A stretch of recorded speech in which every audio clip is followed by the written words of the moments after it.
Do you guys remember the show Ancient Aliens? And that dude with the giant hair? So one has to ask the question, what if Noah was one of the extraterrestrials?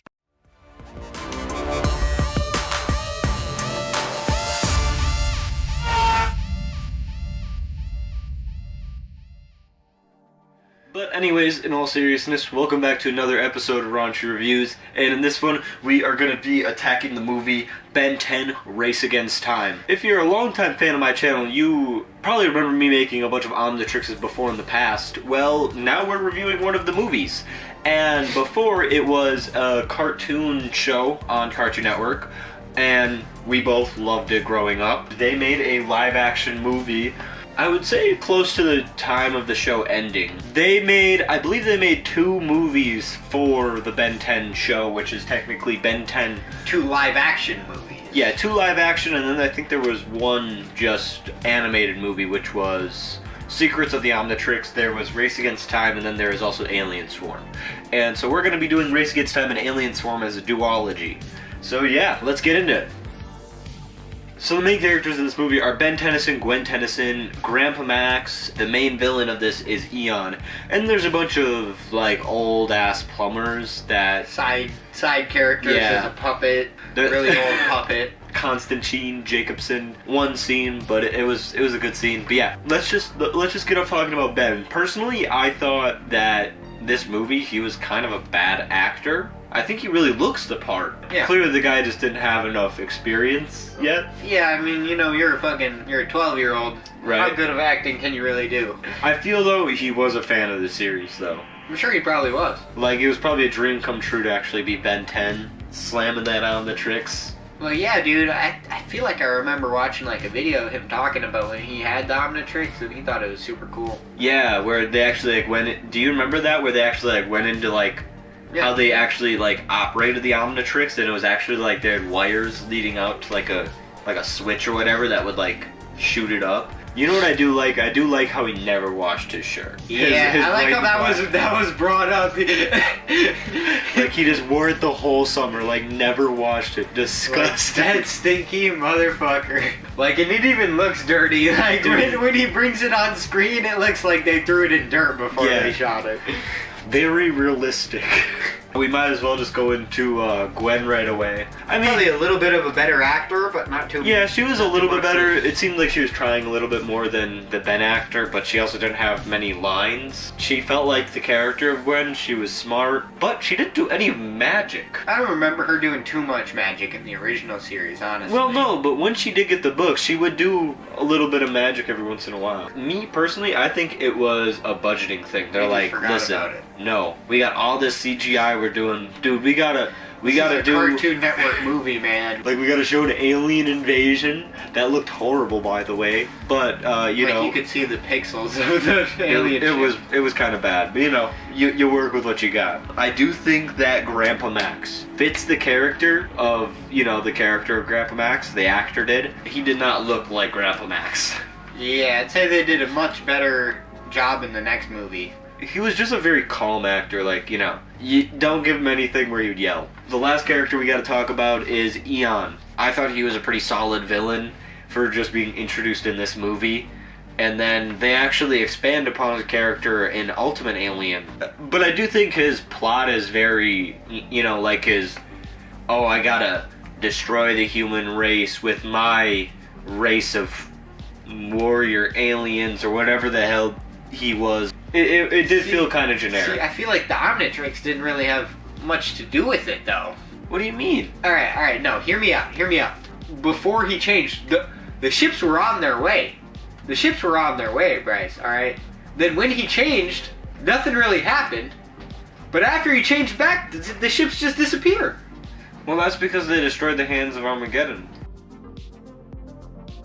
So the plot of this movie is, like, school just started up back for Ben. It's his first time there after the summer of him getting his watch. So he's trying to fit in, and while he's trying to do that, a new villain arrives in Bellwood named Ian. Ian's kind of like this alien. Why'd you call him Ian? Eon. He comes in, and he's trying to take over Bellwood / the whole world, I guess. Whole world. The whole world, but starting with Bellwood. You know, where the plumbers are. Yeah. We gotta start where it's most difficult. You always gotta do that. This movie That's one of my favorite tropes of this movie. There will just be someone running away or something happening, and then the villain comes from just quickly off the screen and grabs him. It's like, why were you running towards the villain anyway? Yeah, it's kind of whack like that. The Diamond Head scene where he's chilling out in the gym, vibing out with the principal, talking to him, and then the principal does this weird shit where he's like, just one more thing.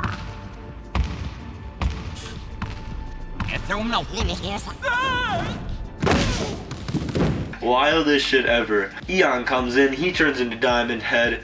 They have, honestly, Ben comes in and turns into Diamond Head. Yeah, this leads into a really awkward CGI fight between Diamond Head and Eon, where they blast CGI effects back at each other. It's pretty bad. It's pretty bad. When the diamond crystals hit Eon, it's so... It's horrible. Yeah. It doesn't look good, but you know, you work with what you got when it's 2008. So with Ben now fighting him one more time, he's like, I gotta face Eon again, which he then pretty much walks right into Eon's trap. He gets caught up in the whole thing, which leads us into the climax where we find out that Eon is Ben or Ben is Eon. Nah. Some this weird dude's wrong. shit. No. Ben and Eon are not the same character. Bro, it's bro. an alien. It's an alien, dude. Bro, legit. Okay, why would Ben be like, hey, me, Ben. why would Ben be like, hey, I'm gonna make you transform into you, but 10 years older? I don't know, man. It's And you're weird so much, shit. and you're evil then. You're evil in 10 years. See, it's just not real, Bryce. So I don't get it. Why would he say you are I think me? he was just fucking with Ben, bro. He was just like, you are me. You're gonna be me. Then Ben's like, do you think I still have access to those powers minus the body snatching? Well, body snatching, yeah, man. I think. So he's taken his body over. Nah, dude. I think Eon just like snatching bodies. But anyways, Ben is now transformed into Eon. Gwen like does his big speech, something about that, and then he finds the will to like kill all the demon cloak aliens. And then he changes back into Ben. And then Eon and Ben have one final fight as Wild Mutt, which is a pretty cool fight. The best part of the movie happens when Wild Mutt grabs a CGI Gwen.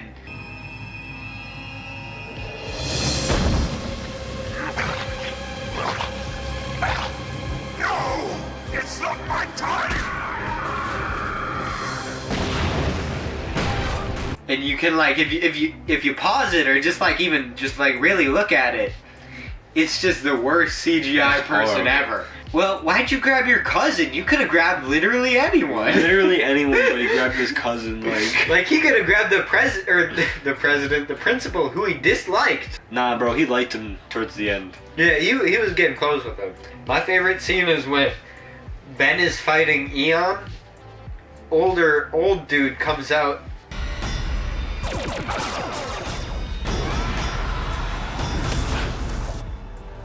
Go on, get you ugly June bug. Underrated character in that movie was that old Asian guy. dude? Like, so fucking hilarious. Fucking loved it. My favorite scene was the diner scene. Rain Matter in the diner? Yeah, Dude, it he's was so causing funny. Some mischief. Dude, I love how it starts where like he sits down, he has a smoothie next to the old guy, and he's like, "Can I see that?" And the dude's like, I don't know. Can you? so funny. It was so great. And then we then see Ben just getting harassed by like everyone, the women, the men. Ain't no one like that, bro. Like it almost makes you think like, what did Ben What do? did he do before he became a hero?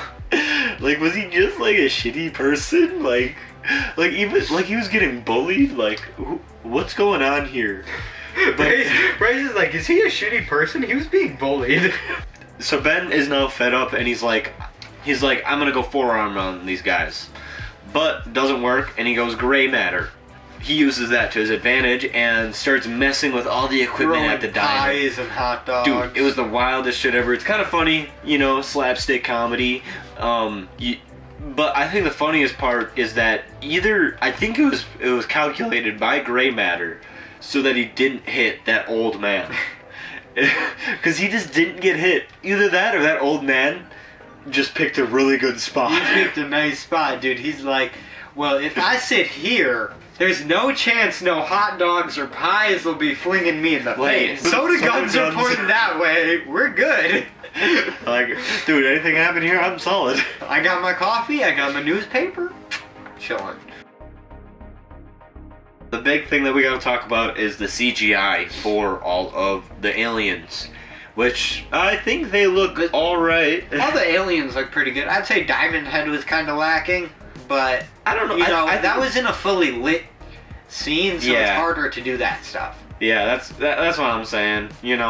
I think Heat Blast looked the best just because you could do heat distortion and stuff really well at that time. Yeah. But as like a full-on character, he did still look CG. But I still think, they're aliens. They're not gonna be. Man, you can't fault the CGI looking characters in this movie. Right. It's a kids movie. I don't know if the gray matter scene is my favorite transformation scene. I think it's either the Heat Blast scene or the Diamond Head scene. Well, he doesn't transform into Heat Blast. No, but you do see the whole. It's him and an alien. That's what I kind of mean. I guess, yeah. So yeah, I would say the Heat Blast, the first scene, is probably my favorite. I think the cover in the intro of this is awesome. The like rock cover of the Ben 10 theme, so good. It started when an alien device did what it did. It stuck itself up on his face with secrets that it hid. Now he's got superpowers, he's no ordinary kid. He's Ben 10. Ben 10! So if you see him, you might be in for a big surprise. So I do think this is really weird. They say that the Hands of Armageddon is like the cause of like all these disasters throughout history. Like it created the Grand Canyon, not a disaster, but like what? And then it created the Chicago fire, the giant Chicago fire and then the principal, he's like, And I personally kicked off the Great Quake of '89. That was a rocky afternoon, let me tell you. he's like proud of it. Like Everyone has mistakes, Bryce. You just gotta not judge him for his. I guess. I thought it was really funny when all these aliens start infiltrating the plumber base. They start fighting with the plumbers and everything, and these two plumbers grab one of the aliens and just like break his back against a metal beam, dude. It was so fucking gnarly. The plumbers are all like ready to shoot the hell out of Ian, and then Ian's like, and the aliens just swoop down from out of the screen and take all their guns. The last thing I wanted to bring up was there was this really funny moment when Ben's about to go to bed, and then in the dark, like right in the shadows, you just see Grandpa Max like holding the string for the lights. The lights turn on, and then it's like, dude, I would be shitting the fucking bed if my grandpa was just in my fucking room. I think it's a good kids movie, good Cartoon Network movie. Can't ask for like the world out of it, which I definitely liked it when I was a kid, and I still like it now. So I'd say it's a good movie. My personal thoughts on this movie is this movie I am very nostalgic for. I remember when it was coming out and just being freaking excited. I was 8 years old at the time, I only had the toy Omnitrix, and I think it came out on a Friday. I was ready, watched the movie, loved it. Watching it now, I realize the flaws in it, but I still love this movie.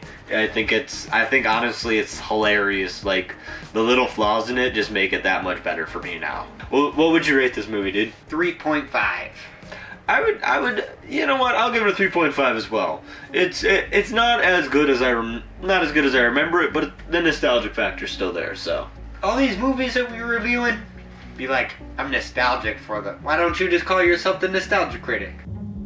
Now that's fucking stupid. So that'll do it for this episode of Raunchy Reviews. I really want to know what you guys think of this movie down below. Have you guys seen this movie? And what did you think of it? If you liked this video, remember to leave a like on this video. Remember to leave any other comments down below that you want to leave down below. And remember to hit the subscribe button, because the subscribe button is going to be waiting for everyone. We'll see you guys later. Deuces. If you guys are fans of my channel, then you know that I've...